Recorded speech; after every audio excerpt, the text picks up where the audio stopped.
Everyone, आज हम discuss करने जा रहे हैं क्रिया के प्रकार के बारे में। इससे प्रीवियस वीडियोस में हमने जाना था कि क्रिया किसे कहते हैं एवं क्रिया मुख्यतः दो प्रकार की होती हैं, अकर्मक क्रिया एवं सकर्मक क्रिया।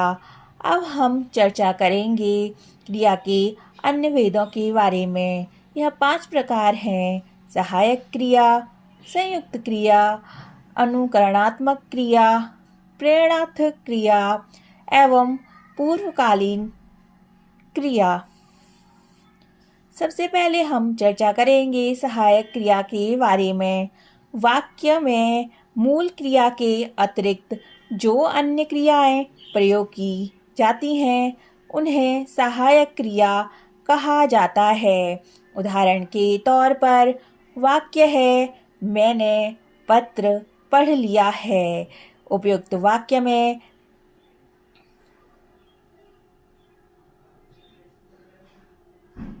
पढ़ क्रिया के साथ लिया है सहायक क्रिया है। अब हम चर्चा करेंगे संयुक्त क्रिया के बारे में। संयुक्त क्रिया जहाँ दो या दो से अधिक क्रियाओं का साथ साथ प्रयोग किया जाए वह क्रिया संयुक्त क्रिया कहलाती है। उदाहरण के तौर पर वाक्य है, मैंने पत्र लिख डाला है। दूसरा वाक्य है, बच्चों ने काम कर दिया है। उपयुक्त वाक्यों में लिख डाला है, कर दिया है, इन वाक्यों में दो दो क्रियाएं एक साथ प्रयोग की गई हैं। अब हम चर्चा करेंगे अनुकरणात्मक क्रिया के बारे में। यह क्रियाएं ध्वनि के अनुकरण के आधार पर बनाई जाती हैं। उदाहरण के तौर पर जैसे खटखट, इसकी अनुकरणात्मक क्रिया है खटखटाना। उसी प्रकार गुनगुन, अगर हम चर्चा करें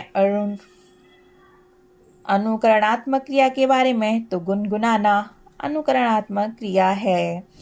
अब हम चर्चा करेंगे प्रेरणार्थक क्रिया के बारे में।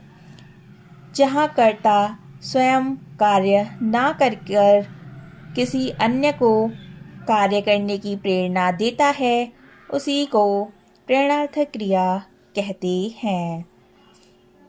उदाहरण के तौर पर वाक्य है, राम नौकर से कपड़े धुलवाता है। उपयुक्त वाक्य में धुलवाता है यह प्रेरणार्थक क्रिया है। अब हम चर्चा करेंगे पूर्वकालिक क्रिया के बारे में।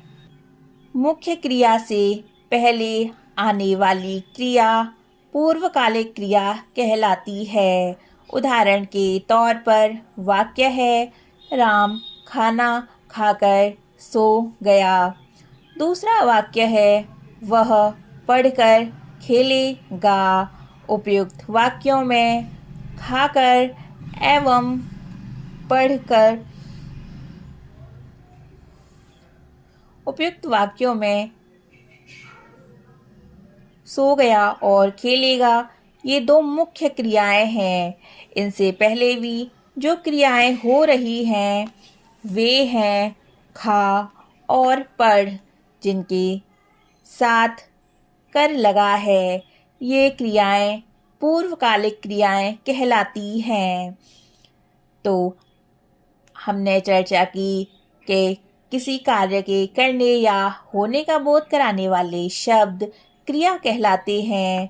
क्रिया के मूल रूप को धातु कहते हैं और कर्म के आधार पर क्रिया के मुख्यतः दो भेद होते हैं, अकर्मक क्रिया और सकर्मक क्रिया।